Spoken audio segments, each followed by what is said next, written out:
செல்வச்சீமனாய் இருப்பீர்கள்.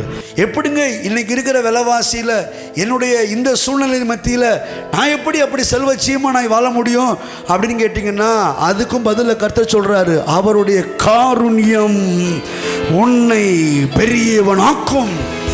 அவருடைய பெரிய தயையினாலே, கையை தட்டுங்களே, கர்த்தர் நல்லவர்.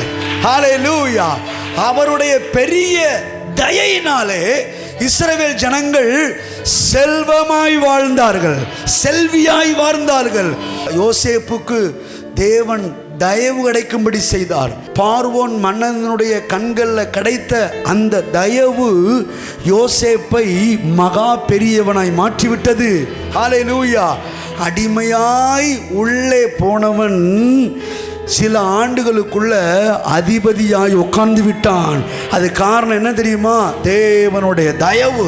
எல்லாம் சொல்லுவோம், தேவனுடைய தயவு, தேவனுடைய இரக்கம், தேவனுடைய அன்பு, தேவனுடைய காருண்யம் என்னையும் பெரியவனாக்கும்.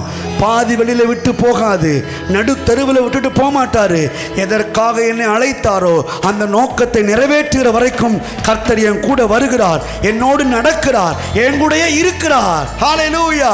வேண்டினோர் என்னை விட்டு போனாலும் கூட வேண்டியதெல்லாம் கொடுத்து உயர்த்துவதற்கு இம்மானுவேல் என்கிற பெயர்ல கர்த்தர் என் கூட இருக்கிறார்.